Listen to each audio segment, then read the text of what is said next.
សួស្តីប្រិយមិត្តទាំងអស់គ្នាស្វាគមន៍សាជាថ្មីជាមួយនឹងការសម្រាយរឿងរបស់ admin ថ្ងៃនេះ admin មានរឿងថ្មីលើកមកនិយាយប្រាប់អ្នកទាំងអស់គ្នាដោយរឿងមួយនេះបាននិយាយអំពីបរិសម្នាក់គាត់បានសម្លាប់មិត្តស្រីខ្លួនឯងដោយផ្ទាល់ដៃប៉ុន្តែជារៀងរាល់ថ្ងៃគាត់តែងតែមកសួរតាហ៊ានអំពីព័ត៌មានរបស់នាងដោយឡែកក្រុមតាហ៊ានទាំងអស់នោះដឹងយ៉ាងច្បាស់ថាគាត់គឺជាអ្នកយកជីវិតរបស់នាងប៉ុន្តែពួកគេនៅតែជ្រើសរើសកុហកទៅកាន់គាត់ដោយនិយាយថាថ្ងៃណាមួយមិត្តស្រីរបស់គាត់នឹងត្រឡប់មករកគាត់វិញជាមិនខានដែលតាមការពិតទៅប្រទេសមួយនេះគឺជាប្រទេសដែលជួយថែរក្សាការកុហករបស់មនុស្សរហូតដល់អ្នកដំណើរគីណូមកដល់ទៅការពិតត្រូវបានលាតត្រដាងវាចាប់ផ្ដើមនៅពេលដែលបរិសម្នាក់នោះបានឃើញគីណូគេក៏បានរត់យ៉ាងលឿនសម្ដៅមករកគាត់តែបានសួរថាតើមានឃើញមិត្តស្រីរបស់គាត់ដែរឬទេគីណូក៏បានឆ្លើយថានាងមិនបានឃើញអ្វីនោះទេដែលធ្វើឲ្យបរិសម្នាក់នោះគេអន់មុខចុះដោយភាពអស់សង្ឃឹមយ៉ាងខ្លាំងមិនត្រឹមតែប៉ុណ្ណោះទេគាត់បានរអ៊ូថាគាត់នឹកនាងខ្លាំងណាស់ហើយគាត់ព្យាយាមស្វែងរកនាងគ្រប់ទីកន្លែងទាំងអស់ប៉ុន្តែនៅតែមិនឃើញនាងដដែលរំពេចនោះអ្នកបម្រើរបស់គាត់ក៏បានយកគាត់ត្រឡប់ទៅវិញដោយធ្វើឲ្យគីណូនាងមានអារម្មណ៍ថាបរិសម្នាក់នោះចម្លែកខ្លាំងមែនទែនក្រោយមកនាងក៏ចាប់ផ្ដើមសួរអំពីអតីតកាលរបស់គាត់នៅជុំវិញទីក្រុងប៉ុន្តែនាងមិនបានទទួលចម្លើយពីនរណាម្នាក់ដែលនិយាយអំពីវាឡើយទីបំផុតក៏មានបរិសម្នាក់ដែលមានឈ្មោះថាឆែលគាត់មិនអាចទប់អំពីរឿងនេះបានឡើយទើបគាត់និយាយអំពីដើមហេតុរបស់បរិសម្នាក់នោះថាគាត់មានឈ្មោះថាដេវីតគឺជាវីរៈបរិសម្នាក់នៅក្នុងប្រទេសរបស់យើ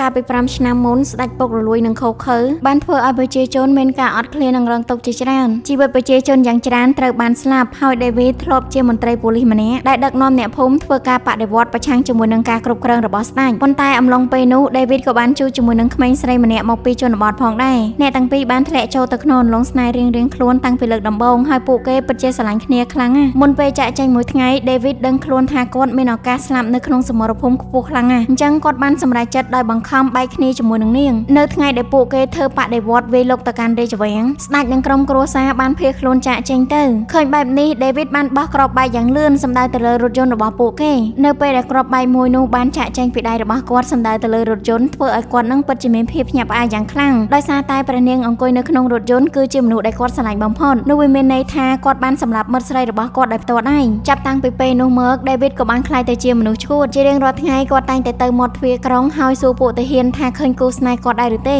ទាហានទាំងអស់នោះដឹងអំពីរឿងរ៉ាវរបស់គាត់ទើបម្នាក់បានប្រាប់គាត់ដោយសម្ដីទន់ភ្លន់ថានាងគ្រាន់តែធ្វើដំណើរចាក់ចែងមួយរយៈពេលប៉ុណ្ណោះថ្ងៃណាមួយនាងនឹងត្រឡប់មករកគាត់វិញសូមឲ្យគាត់នឹងប្រើជីវិតរបស់ខ្លួនរស់នៅឲ្យបានល្អរងចាំដល់ថ្ងៃនោះមកដល់តាមរបៀបនេះប្រជាជនទាំងអស់បានរក្សាអំពីពលឺនៃជីវិតរបស់គាត់ដោយពួកគេសង្ឃឹមថាមធ្យោបាយមួយនេះនឹងអាចជួយវីរៈបុរសរបស់គេឲ្យមានជីវិតបន្តទៀតហើយឥឡូវនេះរយៈពេល5ឆ្នាំកន្លងផុតទៅហើយមិនថាមេក្តៅឬក៏មេភ្លៀងដេវីតតែងតែរងចាំនាងនៅមាត់ទ្វារជារៀងរាល់ថ្ងៃបន្ទាប់ពីបានឮរឿងទាំងអស់នេះហើយធ្វើឲ្យគីណូគេក៏មិនដឹងជួយយ៉ាងម៉េចដែរហើយក៏មានចម្ងល់មួយនៅក្នុងចិត្តរបស់គេថាតើនារីម្នាក់ដែលនៅចិត្តដេវីតគឺជាអ្នកណាលោកពូឆែលក៏បាននិយាយថាក្មេងស្រីម្នាក់នោះមានឈ្មោះថាអេឡែននាងក៏ជាអ្នកដំណើរម្នាក់ដែលបានឆ្លងកាត់ទ្វារក្រុងដូចគ្នាកាលពី3ឆ្នាំមុនលោកឧត្តមសេនីយ៍បានជួយសង្គ្រោះនាងនិងស្នើសុំឲ្យនាងស្នាក់នៅទីនេះដើម្បីមើលថែរក្សាដេវីតបើទោះបីជាអេឡែនលះបង់មើលថែដេវីតអស់ពីកម្លាំងកាយចិត្តក៏ដោយប៉ុន្តែដេវីតនៅតែខូចចិត្តដដែលទាំងនេះគឺជាហេតុផលដែលមនុស្សគ្រប់គ្នានៅតែកុហកគាត់ព្រោះគិតថាវាគឺជាមធ្យោបាយតែមួយគត់ដែលអាចធ្វើឲ្យគាត់រស់រានបាននៅថ្ងៃបន្ទាប់គីណូគិតថានឹងចាក់ចែងអំពីប្រទេសមួយនេះប៉ុន្តែនៅតាមផ្លូវគេក៏បានប្រទេសជាមួយនឹងរទេះរបស់អ៊ីឡែនដែលជាប់នៅក្នុងផុកដោយចៃដន្យឃើញបែបនេះគីណូក៏បានចុះទៅជួយរុញរទេះរបស់នាងដើម្បីតបស្នងអំពីភាពចិត្តល្អមួយនេះអេលៀនបានអញ្ជើញនាងទៅផ្ទះដើម្បីផឹកតែហើយនាងក៏មានរឿងមួយចង់ប្រាប់ទៅកាន់គេដូចគ្នាបន្ទាប់ពីពួកគេបានមកដល់ផ្ទះអេលៀនបានបញ្ឆោតឲ្យដេវីតចាក់ចែងទៅហើយនាងបាននិយាយអំពីអតីតកាលរបស់ដេវីតទៅប្រាប់គីណូថាវាមិនដូចអ្វីដែលអ្នកភូមិទាំងនោះនិយាយឡើយកាលពី5ឆ្នាំមុនព្រះនាងបានទទួលដំណឹងអំពីផែនការរបស់ក្រុមគេ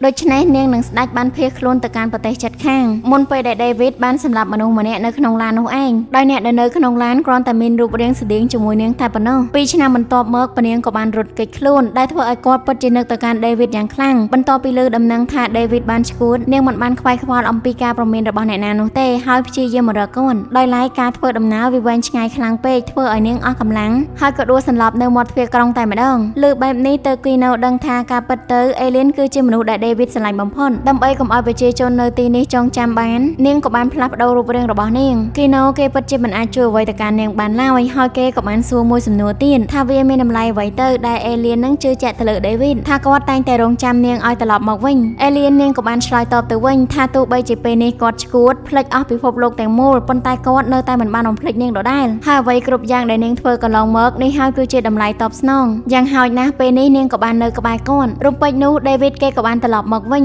គាត់បានរស់នៅក្រោមការកុហករបស់ប្រជាជនអស់រយៈពេលជាច្រើនឆ្នាំប៉ុន្តែនេះក៏ជារឿងល្អបំផុតសម្រាប់គាត់ផងដែរក្រោយមក Kino ក៏បានត្រៀមខ្លួនក្នុងការចាក់ចែងម្ដងទៀតរំពេចនោះ David ក៏បានរត់ទៅតាមនាងដោយមិនខ្វល់អំពីសម្ដីអ្នកណាហៅទាំងអស់ប៉ុន្តែលើកនេះគាត់ច្បាស់លាស់ណាស់នឹងបានប្រាប់ទៅកាន់ Kino ថាគាត់ដឹងមនុស្សគ្រប់គ្នាដែលនៅទីនេះសុទ្ធតែកុហកគាត់ហើយគាត់ក៏ដឹងថា Alien គឺជាពនាងផងដែរប៉ុន្តែដើម្បីលាក់បាំងអំពីអត្តសញ្ញាណរបស់នាងគាត់ត្រូវរស់នៅតាមការរំពឹងទុករបស់ប្រជាជនហើយតែងតែធ្វើឈួតជារៀងរាល់ថ្ងៃប៉ុន្តែឥឡូវនេះគាត់មានអារម្មណ៍ថាសប្បាយចិត្តខ្លាំងណាស់សម្រាប់គាត់ប៉ុណ្នេះវាគ្រប់គ្រាន់ណាស់ទៅហើយតាមការពិតទៅ Alien ក៏បានយល់អំពី David ហើយគាត់ក៏ដឹងទៀតថា David ដឹងអំពីអត្តសញ្ញាណពិតប្រាកដរបស់នាងដូច្នេះហើយនៅពេលដែល David បានដេញតាម Kino Alien មិនបានបញ្ឈប់គាត់ឡើយហើយថែមទាំងញញឹមទៀតផងដើម្បីសេចក្តីស្រឡាញ់មួយនេះពួកគាត់ស្ម័គ្រចិត្តធ្វើជាឈួតពេលវេលាកន្លងផុតទៅពីមួយថ្ងៃទៅមួយថ្ងៃ Alien នៅតែរក្សាភាពស្ងៀមស្ងាត់របស់ខ្លួនក្បែរគាត់ជានិច្ចដើម្បីលាក់អត្តសញ្ញាណរបស់នាងនៅក្នុងការកុហកមួយនេះទៅធ្វើឲ្យយើងដឹងថាទោះបីជារូបរាងមានការផ្លាស់ប្ដូរយ៉ាងណាក៏ដោ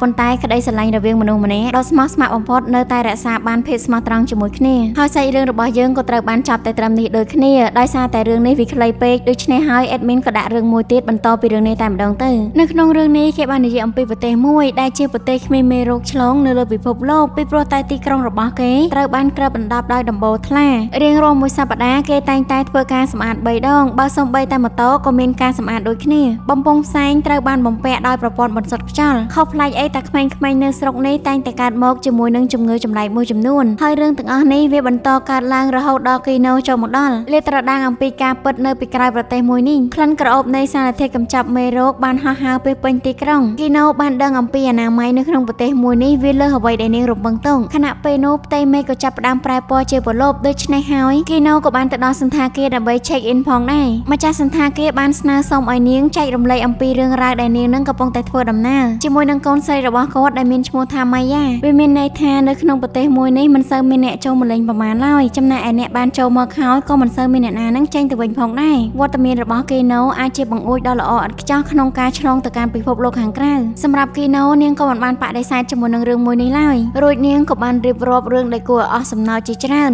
ដែលនាងនឹងធ្លាប់បានជួបប្រទេសមកមើលទៅម៉ៃស្ដាប់រឿងនេះហើយធ្វើឲ្យនាងសប្បាយចិត្តខ្លាំងមែនទែននៅពេលដែលពួកគេនៅតែពីរនាក់ម៉ៃបាននិយាយស្ងាត់ៗជាមួយនឹង Kino អំពីជំងឺរបស់នាងថានៅក្នុងប្រទេសមួយនេះកុមារដែលបានកើតឡើងមានឱកាសក្នុងការកើតជំងឺដូចគ្នាហើយក៏គ្មានវិធីក្នុងការទប់ស្កាត់វាផងដែរចំណែកឯការព្យាបាលក៏ពុំសូវមានសុវត្ថិភាពដូចគ្នានេះហើយគឺជាមូលហេតុដែលទីក្រុងទាំងមូលត្រូវបានផ្លាស់ប្ដូរដោយដំបូលជាកញ្ចក់ដើម្បីការពារកុំឲ្យមេរោគថ្មីនឹងឈ្លានពានពីខាងក្រៅមកពេលវេលាដ៏អាក្រក់បំផុតសម្រាប់ម៉ៃនាងក៏បានជួបជាមួយនឹងក្មេងប្រុសម្នាក់ដែលមានឈ្មោះថាហាក់គេបាននាំសុភមង្គលចូលមកក្នុងជីវិតនាងបន្តិចម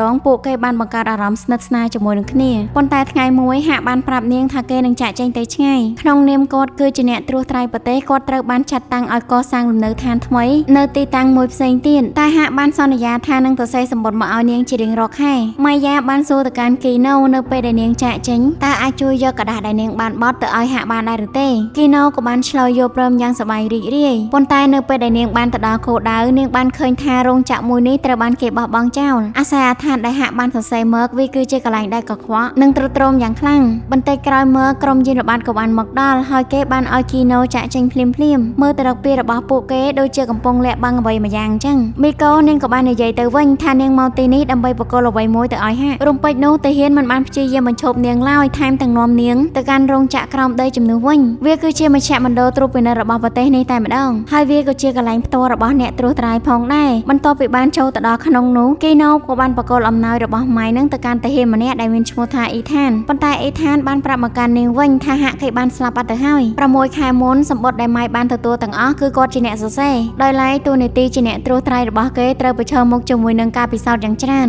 ដើម្បីឲ្យប្រទេសសិក្សាអំពីជំងឺដ៏អាថ៌កំបាំងទាំងអស់នោះយើងត្រូវដកយកទិន្នន័យអំពីការពិសោធន៍របស់សត្វហើយគេក៏បានជ្រើសរើសពលរដ្ឋដែលមានសុខភាពល្អនិងមិនពាក់ព័ន្ធជាមួយនឹងគ្រួសារដើម្បីក្លាយទៅជាប្រធានបទនៃការពិសោធន៍របស់គេនៅក្នុងបញ្ជីឈ្មោះហាក់នឹងក្រុមគ្រួសាររបស់គាត់ស្ថិតនៅក្នុងចំណោមក្រុមទី1កាលពី6ខែមុនគេក៏មិនដឹងថាមានរឿងអ្វីកើតឡើងនោះដែរក្រុមអ្នកពិសោធន៍ក៏បានជ្រើសរើសយករាងកាយហាក់ក្នុងការពិសោធន៍មួយនេះបច្ចុប្បន្នរូបរាងកាយរបស់គាត់ប្រែក្លាយទៅជាគំនូរដែលត្រូវរក្សាទុកនៅក្រៅមន្ទីរពេទ្យដែលម៉ៃរស់នៅមីកូមិនអាចមើលឃើញអំពីការបំផ្លាញក្តីសង្ឃឹមចុងក្រោយរបស់ម៉ៃបានឡើយដូច្នេះនាងបានសម្រេចចិត្តចាកចេញក៏ប៉ុន្តែអ៊ីថានបានខកនាងដោយសារតែឥឡូវនេះនាងបានដឹងអាថ៌កំបាំងរបស់ប្រទេសគេច្រើនពេកអញ្ចឹងហើយពួកគេមានតែសម្រាប់នាងចោលតែម្ដងដែលពួកគេមានគ្នា ពីរនាក់ហើយលើកកំភ្លើងក្នុងពេលតែមួយទៀតតែគីណូរបស់យើងមិនមែនជាអ្នកអន់ឯណានាងក៏បានយកកំភ្លើងរបស់ខ្លួនបាញ់វាយប្រហារទៅកាន់ពួកគេវិញសំឡេងកំភ្លើងត្រូវបានបន្លឺឡើងពីពេញរោងចក្រក្រោមដីមិនយូរប៉ុន្មានហេតុការណ៍ទាំងអស់នោះក៏ត្រូវបានបញ្ចប់នៅថ្ងៃស្អែកបន្ទាប់ម៉ាយ៉ានាងបានទទួលសម្បត្តិមួយអំពីហាក់ក្នុងសម្បត្តិគឺសរសេរតែពីរជួរប៉ុណ្ណោះគឺថាគេពេញចិត្តជាមួយនឹងអំណោយរបស់ម៉ាយ៉ាហើយគេក៏អាចមកមើលម៉ាយ៉ានៅពេលដែលអ្នកមានអារម្មណ៍ធូរស្រាយផងដែរដោយការពិតសម្បត្តិមួយនេះមិនមែនត្រូវបានសរសេរដោយអ៊ីថាងឡើយវាគ្រាន់តែជាដានចុងក្រោយនៃភាពស្មើសម័យប៉ុណ្ណោះគេនៅបានសម្រេចចិត្តទុកឲ្យក្មេងស្រីម្នាក់នោះប៉ុន្តែជំងឺអាត់កំបាំងដែលនៅក្នុងប្រទេសមួយនេះមានអ្នកណាម្នាក់អាចព្យាបាលនិងស្វែងរកថ្នាំដើម្បីរារាំងវាឡើយសំណួរដែលបំផុសនៅក្នុងខួរក្បាលរបស់យើងគេចង់ដឹងថាតើមានជីវិតស្លូតត្រង់ប្រមាណអ្នកទៀតត្រូវបូជាដើម្បីស្វែងរកការពិសោធន៍ថ្នាំសម្រាប់ក្មេងៗនៅក្នុងប្រទេសមួយនេះហើយក៏គ្មានអ្នកណាដឹងដូចគ្នាថាក្មេងៗអស់ទាំងនោះត្រូវស្លាប់នៅពេលណានៅតាមផ្លូវគីណូក៏បានជិះឆ្លងទៅដល់វាលស្មៅដ៏ធំមួយដែលមើលទៅយើងឃើញថាមានវងសត្វជាមួយហាក់បីដូចជាកំពុងតែចង់ស៊ីមនុស្សជាធម្មតាពួកវាមើលទៅគួរឲ្យស្រឡាញ់និងគ្មានគ្រោះថ្នាក់នោះទេប៉ុន្តែមកមើលជាម្នេះវិញនៅពេលដែលគេបានឃើញមនុស្សដើរកាត់គឺពួកវាដឹងតែរត់ទៅវាយប្រហារយកតែម្ដងអ្នកដែលសំណាងអាក្រក់គឺត្រូវបានពួកវានឹងស៊ីដោយគ្មានមេត្តានោះឡើយដោយមើលទៅខ្លះគឺសល់តែក្រុងឆ្អឹងប៉ុណ្ណោះនៅក្នុងថ្ងៃនោះផងដែរគីណូក៏បានធ្វើដំណើរឆ្លងកាត់វាលស្មៅមួយនោះភ្លាមវងជៀមក៏បានប្រទះឃើញអត់ទុកយូរឡើយវាក៏បានប្រឹងរត់សម្ដៅទៅលើម៉ូតូរបស់នាងឃើញបែបនេះនាងក៏ព្យាយាមបើកម៉ូតូរត់ទៅយ៉ាងលឿនប៉ុន្តែជៀមនៅលើវាលស្មៅមិនមែនតិចនោះទេមានទាំងខាងមុខមានទាំងខាងក្រោយគ្មានជំរើសទៀតទេពេលនេះគីណូក៏បានសម្រេចចិត្តឈប់ជិះលើផ្លូវទៅជិះតាមវាលស្មៅវិញម្ដងប៉ុន្តែនៅក្នុងវាលស្មៅក៏ត្រូវបានរារាំងដោយចំណោទខ្ពស់ផងដែរសត្វជាងនៅតែបន្តបោលមកកាន់នាងគ្មានជំរើសផ្សេងគីណូក៏បានផ្ដួលម៉ូតូរបស់នាងចោលរួចហើយក៏សម្រេចចិត្តចុះពីលើច្រាំងទៅខាងក្រោមតែម្ដងដោយឡែកពួកជាមទាំងអស់នោះនៅតែបន្តសម្លឹងនាងដោយទឹកមុខគួរឲ្យខ្លាចឃើញបែបនេះគីណូក៏បានយកកំភ្លើងរបស់នាងឡើងតម្រង់ទៅកាន់ពួកជាមក៏ប៉ុន្តែពួកជាមទាំងអស់នោះវាមានគ្នាច្រើនពេកដែលធ្វើឲ្យនាងបោះបង់គំនិតមួយនេះចោលហើយស្វែងរកកន្លែងដែលមានសុវត្ថិភាពជាងក្នុងចិត្តនាងបានគិតថាប្រសិនបើពួកជាមនោះទៅអស់នាងនឹងឡើងទៅខាងលើវិញក៏ប៉ុន្តែពួកជាមទាំងអស់នោះដូចជាគ្មានសង្ឃឹមលើកលែងឲ្យនាងឡើយបើទោះបីជានាងដើរទៅកន្លែងណាក៏ពួកវាដើរតាមនាងរហូតគីណូមានអារម្មណ៍អស់សង្ឃឹមខ្លាំងមែនទែនធ្លាប់តែប្រឈមមុខជាមួយនឹងពួកអាក្រក់ជាច្រើនតែនាងក៏ត្រូវបានសត្វជាមមកប្រមាញ់វិញនៅទីបំផុតគីណូក៏បានឆ្លងកាត់កន្លែងដែលមានសុវត្ថិភាពហើយនាងក៏បានប្រទះឃើញរថយន្តជីបដែលនៅទីនោះផងដែរកន្លែងមកកាន់អ្នកបើកបររថយន្តវិញត្រូវបានជាមនឹងគេស៊ីអស់ហើយបន្សល់តែក្រុងឆ្អឹងមួយនៅជិតរថយន្តដោយនាងទេថាគាត់ក៏ព្យាយាមរត់គេចដូចគ្នាប៉ុន្តែវងជាមនោះក៏បានជន់បំបាក់ឆ្អឹងរបស់គាត់ក្រោយមកពួកគេក៏បញ្ចប់គាត់តែម្ដងទៅគិតរួចគីណូក៏បានឡើងទៅលើរថយន្តជីបហើយបើកបរតម្រង់វងជាមយកតែម្ដងមិនយូរប៉ុន្មានវងជាមក៏បានប្រទះឃើញរថយន្តរបស់នាងក៏ប៉ុន្តែពួកគេដូចជាមិនខ្លាចស្លាប់តតែសោះថែមទាំងបោលបំបុកចូលទៅក្នុងរថយន្តនោះទៀតផងឃើញបែបនេះគីណូក៏បានបើកធុងប្រេងឡើងបន្ទាប់មកនាងក៏បានបន្តបើកជារង្វង់យ៉ាងធំទូលាយដែលធ្វើឲ្យកំពប់ប្រេងទាំងអស់នោះទៅគ្រប់ទីកន្លែងជាមួយនឹងក្រកកំភ្លើងខ្លីរបស់នាងប្រទះជាមួយនឹងប្រេងដែលបានកំពប់បង្កើតបានទៅជាជញ្ជាំងអណ្ដាតភ្លើងឆេះយ៉ាងសន្ធោសន្ធៅក្របដណ្ដប់ទៅលើសត្វជាមទាំងនោះបើទោះបីជាពេលនេះសត្វជាមត្រូវបានភ្លើងឆេះយ៉ាងសន្ធោសន្ធៅក៏ដោយមានជាមខ្លះនៅតែឆ្លៀតវាបហាទៅលើនាងដដែលគីណូនាងគ្មានជំរើសទៀតទេពេលនេះនាងក៏បានយកក្តារធ្វើជាកន្លែងបង្ហោះម៉ូតូដើម្បីប្រើប្រាស់ម៉ូតូរបស់នាងលោតទៅកាន់ច្រាំងថ្មម្ខាងទៀតបេសកកម្មត្រូវបានជោគជ័យជាមទាំងអស់នោះក៏ត្រូវបានដុតដោយភ្លើងដូចគ្នាគីណូនៅតែមិនយល់ហេតុអ្វីបានជាជាមទាំងអស់នោះប្រែទៅជាឈួតបែបនេះរួចនាងក៏បានធ្វើដំណើរឆ្លងចូលទៅក្នុងប្រទេសមួយទៀតទើបធ្វើឲ្យនាងដឹងថាការពិតទៅសត្វជាមទាំងអស់នោះត្រូវបានគេបង្កាត់ពូជសម្រាប់រយន្តដែលជាកងទ័ពដ៏ខ្លាំងក្លាក្នុងប្រទេសមួយនេះហើយក៏បង្កើតឡើងសម្រាប់ការកម្សាន្តផងដែរដោយឡែកជាមទាំងអស់នោះក៏ត្រូវបានកែប្រែសែនបន្ទាប់ពីក្រុមសក្តិសាស្ត្រចូលមកធ្វើអន្តរាគមន៍ជាហេតុធ្វើឲ្យស្ថាប័នទាំងមូលពិតជាមិនអាចគ្រប់គ្រងទៅលើសត្វជាមនោះបានឡើយពួកគេក៏បង្ខំលែងសត្វជាមចូលទៅក្នុងព្រៃការចិញ្ចឹមសត្វជាមធ្វើជាតបនៅក្នុងការប្រយុទ្ធធ្វើឲ្យសត្វជាមទាំងអស់នោះជាប់គាំងទៅក្នុងផ្នត់គំនិតនៃការតស៊ូឥតឈប់ឈរអញ្ចឹងហើយបានជាវានឹងបន្តវាយប្រហារទៅលើមនុស្សដែលមានពេលខ្លះគេយកវាទៅកាន់កីឡាដ្ឋានសម្រាប់សម្ដែងនៅក្នុងការកម្សាន្តអារម្មណ៍ផ្សេងៗប៉ុន្តែអ្វីដែលជាគុណវិបត្តិរបស់សត្វជាមវាបានធ្វើបែបនេះទៅតាមសភាវគតិរបស់វាដែលធ្វើឲ្យប្រទេសមួយនេះមានគ្រោះថ្នាក់នឹងការបំផ្លាញឥតឈប់ឥតឈរអញ្ចឹងហើយបានគេនិយាយថាកន្លែងណាដែលមានភាពលោភលំច្រើនពេកតែងតែផ្ដល់ការវិនិច្ឆ័យមកដល់ខ្លួនឯងមិនខុសអំពីប្រទេសដែលសុខចិត្តចិញ្ចឹមសត្វជាមធ្វើជាការប្រយុទ្ធចុងក្រោយសត្វជាមទាំងអស់នោះក៏ត្រូវបានប្រយុទ្ធទៅកាន់មនុស្សដែលនៅក្នុងប្រទេសខ្លួនបង្កឲ្យមានភាពចលាចលយ៉ាងខ្លាំងទើបចាប់ផ្ដើមយកសត្វជាមួយនោះទៅបោះបង់ចោលហើយបោះបង់ចោលនឹងសូវតែលែងមានគ្រោះថ្នាក់ក្រុមសត្វជាមទាំងអស់នោះមិនបានបោះបង់គំនិតរបស់វាចោលឡើយនឹងបន្តវាយប្រហារទៅលើមនុស្សដែលធ្វើឲ្យស្លាប់រង្គាលចំណែកឯសាច់រឿងរបស់យើងក៏ត្រូវបានចប់តែត្រឹមនេះដូចគ្នាអរគុណប្រិយមិត្តទាំងអស់គ្នាសម្រាប់ការតាមដានទស្សនាការសម្រាយរឿងរបស់ Admin ប្រសិនបើមានកំហុសឆ្គងសូមឲ្យប្រិយមិត្តអធិស្ឋានឲ្យ Admin ផងប្រសិនបើពេញចិត្តវីដេអូមួយនេះសូមជួយ subscribe ឲ្យ admin ម្នាក់មួយផងជួបគ្នានៅវីដេអូជាបន្តទៀតបាយបាយ